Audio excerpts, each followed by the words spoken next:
C'est sûr, il y a des problématiques dans votre comté, mais dans la majorité des cas, si on regarde la population en général, plusieurs problématiques se trouvent de façon constante à travers la province, à travers le pays, etc.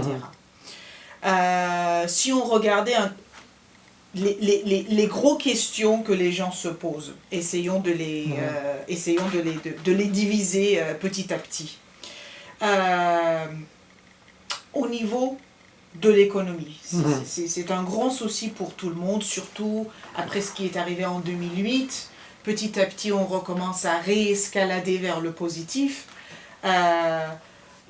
Qu'est-ce que vous pourriez partager avec nous pour votre comté au niveau de l'économie? C'est sûr, il doit y avoir des choses spécifiques pour votre comté. Et comme vous avez donné une idée de votre projet pilote, qu'est-ce que vous pourriez étendre pour le reste de la province et le pays? Ça, c'est une très bonne question. Parce que si on parle de l'économie, par exemple, il faut être honnête. Il n'y a pas de solution magique. Il n'y a pas une pilule qu'on peut tous prendre et demain, l'industrie de textile va retourner au Canada. Il ne retournera jamais. C'est entièrement déplacé vers l'Asie. Il va rester là. Il va déménager peut-être de l'Asie en Afrique, mais il ne retournera jamais au Canada. Alors, au niveau du comté spécifiquement, on a dans la région du Chabanel, par exemple, on a 9 millions de pieds carrés disponibles dans une zone industrielle qui ne sont pas utilisés. Alors, ça veut dire que ce sont des opportunités de créer la richesse économique, mais on ne peut pas le faire parce qu'on est fixé sur une industrie de textile. Alors, la vraie réalité, c'est qu'il faut réorienter notre économie envers d'autres opportunités et d'autres points d'avantage qu'on aura comme pays.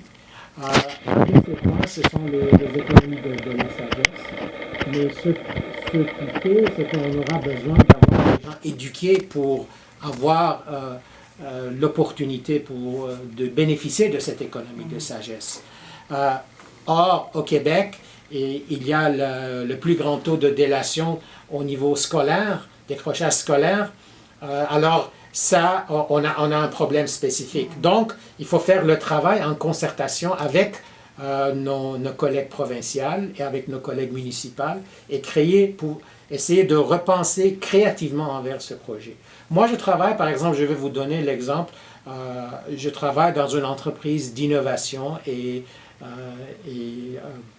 technologie. Nous sommes un PME d'une 40aine d'employés. Et on a créé plusieurs solutions intéressantes au niveau des logiciels. Le problème à quoi nous faisons face, c'est que est-ce qu'on dépense l'argent pour défendre la propriété intellectuelle qu'on a développée, ou on dépense l'argent pour les brevets, ou est-ce qu'on dépense cet argent pour le marketing et essayer d'aller chercher des parts de marché pour vendre nos solutions? Mais si on ne protège pas nos solutions, donc ils pourraient être copiés. Alors, c'est très difficile parce qu'un brevet, ça coûte entre 50 et 100 000 $ par brevet. Et ça prend 2 à 3 ans pour faire le travail et faire la soumission pour un brevet. Alors, si vous avez une entreprise comme la nôtre, un PME, qui devrait gérer son argent, c'est une très grande décision. Si on a 4 à 5 brevets, là, on parle environ un quart de million, un demi-million de dollars. C'est un argent que l'entreprise n'a pas. C'est énorme pour l'entreprise. Et nous ne sommes pas les seuls qu'on a ce problème. Alors, si vous regardez dans notre économie, alors ça, c'est un problème de l'économie de savoir, l'économie de sagesse, mais là, on a un hic qu'on ne peut pas, on a un obstacle majeur. Si on compare nos systèmes d'investissement, de brevets entre Canada et les États-Unis, par exemple, les États-Unis, ils ont accès au capital de risque, et c'est ce capital de risque qui finance les brevets et la soumission pour les brevets. Or, au Canada, on n'a pas l'accès au capital de risque et on n'a pas d'autres moyens. Alors, c'est un autofinancement nécessaire. Il y a un système pour les universités, mais l'innovation ne passe pas toujours par les universités. La majorité des innovations se créent dans les entreprises et se créent dans les PME, dans les têtes des entrepreneurs et des innovateurs. Alors, comment est-ce qu'on peut bénéficier de toute cette capacité créative? Une façon que c'est possible, c'est de gérer ce portefeuille des brevets à travers les industries par un genre de cofinancement par le gouvernement. Aussi en concertation avec nos collègues provinciaux, par exemple. On peut avoir une dépense 50-50 où l'entreprise finance la protection intellectuelle et l'État finance l'autre partie, mais l'État gère toute une portefeuille de centaines de brevets. Et c'est possible que 95% de ces brevets n'aboutiront à rien. Mais il y a un 5% qui vont créer beaucoup de richesses, qui pourront créer le prochain Google, qui pourront créer le prochain Microsoft, le prochain CGI, par exemple, qui est une entreprise internationale québécoise.